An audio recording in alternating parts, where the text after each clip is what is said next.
নমস্কার, আমার নাম অসিত কুণ্ডু।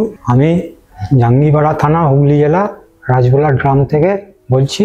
আমার ফার্স্ট হঠাৎ একদিন সন্ধ্যের দিকে মুখে ব্যথা, প্রচণ্ড ঘাম হয়। সেই অনুযায়ী আমি সঙ্গে সঙ্গে তাৎক্ষণিক ওইখানকার ডাক্তারকে দিয়ে কিছু ওষুধ আমাকে দিয়ে দিয়েছিল। তারপর ওইখান থেকে আমাকে হসপিটাল পাঠিয়ে দিয়েছিল। স্থানীয় হসপিটাল থেকে আমি সরাসরি নারায়ণী হসপিটালে আসি, হাওড়া। সেইখানে এমার্জেন্সি এতে ভর্তি হই ডক্টর ধোলের তত্ত্বাবধানে। ডক্টর ধোলে দেখে আমাকে অ্যাঞ্জিওগ্রাম করার অনুমতি দেয়। অ্যাঞ্জিওগ্রাম করে আমার হার্ট ব্লক ধরা পড়ে। সেই অনুযায়ী ডাক্তার ধোলে আমার চিকিৎসা আরম্ভ করে। 4 দিন পর আমার অপারেশন হয় রোবট মাধ্যমে। রোবট অপারেশন করে আমি ভালোই সুস্থ হয়েছি। খুব অল্প সামান্য কেটে অপারেশনটা হয়েছি। ডক্টর ধোলে স্যারকে আমি খুব ধন্যবাদ দিলাম। এখানকার হসপিটালের পরিষেবা খুবই ভালো পেয়েছি। আমি খাওয়া দাওয়া সব দিক দিয়ে ট্রিটমেন্ট সবই সুবিধে পেয়েছি।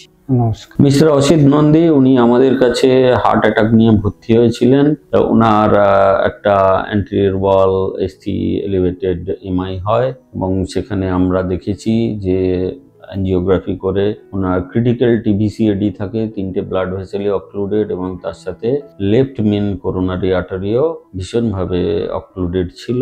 তো আমরা প্ল্যান করি যে ওনাকে আমরা স্টেবল করে অপারেশন করব এবং সেখানে ওনাকে আমরা চয়েস দিই যে এটাকে minimally invasive surgery with the robotic assistant যদি আমরা করতে পারি তাহলে ওনার লিমা ডাউনের ক্ষেত্রে অনেক সুবিধা হবে এবং ওনার বেনিফিটটাও সেখানে আমরা পেতে পারি। তো উনি সেটাতেই অপ্ট করেন। আমরা ওনাকে মেডিকেলি অনেকটা স্টেবল করে, যদিও ওনার হার্টের কর্মক্ষমতা কম ছিল, নিয়ার অ্যাবাউট 35%, তবুও আমরা রোবোটিক অ্যাসিস্ট্যান্সের মাধ্যমে ওনার মিনিমাল ইনভেসিভ কার্ডিয়াক সার্জারি করেছিলাম এবং সেখানে আমরা 4টে গ্রাফট করেছি। যেখানে যেখানে আমাদের গ্রাফট করার কথা সেগুলো করা হয়েছে।